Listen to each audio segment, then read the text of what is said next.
Dear all, welcome back to a class on control systems, module 2, signal flow graph. This is going to be a last class. So if you have any doubts, you can always come back, practice different types of problems. As of now, let us look at few more problems for today. So here you have a simple circuit with two resistors R1, R2, two capacitors C1, C2. Vin is the applied voltage and V0 is the output voltage which is across the capacitor C2. So if you try to just analyze the circuit, the current through the resistor R1, which is I1, can be represented as Vn minus Vc1 by R1, where Vc1 is the voltage across the capacitor C1. Okay, so similarly, Vc1 minus Vc2 by R2 can be represented as the current I2, and Vc1 is nothing but the voltage across the capacitor C1, which can be obtained through the difference of currents across the I1 and I2 multiplied with the capacitance. Just let us look at the equations. So I1 of S is obtained as Vn minus Vc1 by R1. It is termed as equation 1. And Vc1 of S is nothing but 1 by Sc1 into I1 of S minus I2 of S. I2 of S is nothing but Vc1 of S minus Vc2 of S by R2, and the output voltage V0 is nothing but 1 by Sc2 into I2 of S. So these are the four primary equations for us which enable us to form the signal flow graph. So using these equations we can write the signal flow graph like this as follows. So let us recollect what is the equation. Vn minus of Vc1 divided by R1. So that way we have represented 1 by R1 over here and minus 1 by R1 over here, which means that this gain of this particular function is given by Vn minus of Vc1 divided by R1. So let us look at the second expression. This is nothing but what is the relation between Vc1 and I1 of S. So Vc1 of S is nothing but 1 by Sc1 into I1 of S minus 1 by Sc1 into I2 of S. So that's what is represented using this particular expression. So now what is I2 of S? I2 of S is nothing but Vc1 of S by R2 minus of Vc2 by R2, or Vc1 minus Vc2 divided by R2. So that's the way we form the loop. And the last expression Vc2 is nothing but 1 by Sc2 into I2 of S. So this way we form the signal flow graph from the given circuit equations. So once the equations are formed, we can just identify what is the forward path. The forward path we have only one forward path here, P1, which is 1 by R1 into 1 by Sc1 into 1 by R2 into 1 by Sc2. So that becomes our only one forward path that is available for us. So how many loops do we have? We have 3 loops, which is nothing but L1. L1, the value of L1 is minus 1 by R into 1 by Sc1. So it becomes minus 1 by Sc1 R1 or R1 Sc1, however you term. Next, what is L2? L2 is nothing but minus 1 by R2 Sc1. And what is L3? L3 is nothing but minus 1 by R2 Sc2. So we have 3 single loops. Do we have double non-touching loops? So we have the loops being L1 and L3 here, which do not have a common node. So we can term this as non-touching loop.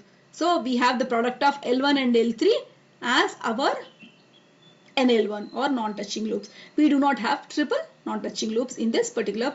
So coming back, the same is expressed. P1 is 1 by R1 into 1 by Sc1 into 1 by R2 into 1 by Sc2, which gives us 1 by S square R1 R2 C1 C2. As we have identified that there is no loop which is common to the given forward path, so we have delta 1 as 1. So L1, the loop L1 is minus 1 by R1 C1s. The loop L2 is minus 1 by R2 C1s, and L3 is minus 1 by R2 C2s. We have non-touching loop, which is the product of L1 L3, which is obtained as 1 by S square R1 R2 C1 C2.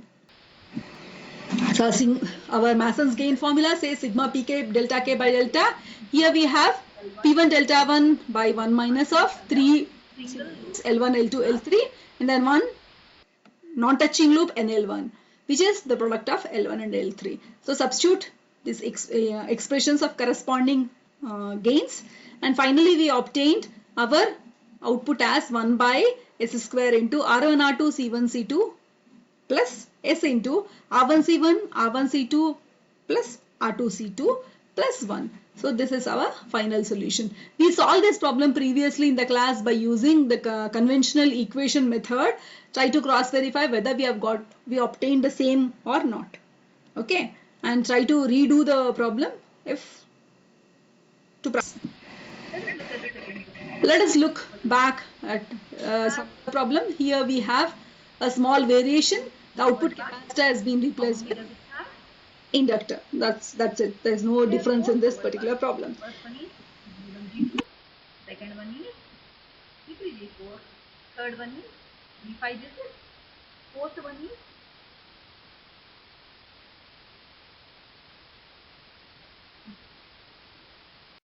So just look at what is I1 of S, P in minus Vc1 by R1. This is termed as equation 1. And then what is Vc1 of S? 1 by Cs into I1 of S minus I2 of S. And what is I2 of S? Vc1 of S minus VL1 of S by R2. VL1 is nothing but voltage across the inductor. And what is V0? V0 is same as voltage across the inductor, VL1, which is nothing but SL into I2 of S. Now the same expression has been written in the form of a problem. So here you see that Vin minus of Vc1 divided by R1 gives us our first loop. First equation is represented in the form of this particular path, and the second one is our Vc1 of S, which is nothing but 1 by Cs into I1 of S minus of I2 of S. So that's the way we have represented this particular path. And the third is VL1 is nothing but SL into I2 of S. That's what is represented. And one more, I2 of S is nothing but Vc1 of S minus of VL1 of S by R2. So that's the way we have represented this particular equation. So finally, how many forward paths we have? Here also in this problem we have only one forward path, which is 1 by R1 into 1 by Cs into 1 by R2 into SL. So which gives us L by R1 R2 C.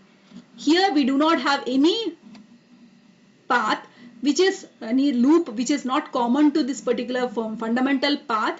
So we have delta 1 as 1.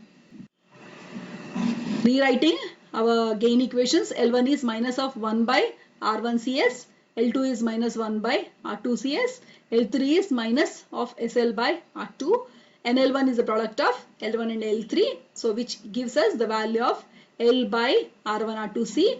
Our Mason's gain formula says sigma pk delta k by delta. Here we have a single forward path which is P1 with delta 1 as 1, and we have 3 single loops and 1 non-touching, double non-touching loop. So substituting these values, this is our P1, L by R1 R2 C. This is our L1 minus 1 by R1 C1 CS, L2 1 minus 1 by R2 CS, and L3 which is minus SL by R2. This is the product of L1 and L3, which gives us L by R1 R2 C. So substitute these values and the final expression is SL by S square into R1 CL plus S into R1 R2 C plus L plus R1 plus R2. So this is our final expression. Cross verify the same problem using the conventional method also. Then we have small assignment for today. Here you just see that the position of R and C has been exchanged. This particular problem is also solved in the class in the using conventional method. Try to solve this using signal flow graph. Similarly, we have a small variant problem. Solve these two and try to post the solution in the group. If you have any problems, any doubts, get back to me. So this ends our module 2. We have taken almost 23 classes, 18 conventional way in class and 5 from the last 1 week, which is which amounts to 23 classes. Out of we are supposed to take 20 classes for signal flow, the module 2, module 1 and 2, and we have taken 23. So I hope you understood. If you have any issues, any problems, get back to me. Thanks for listening. Good day.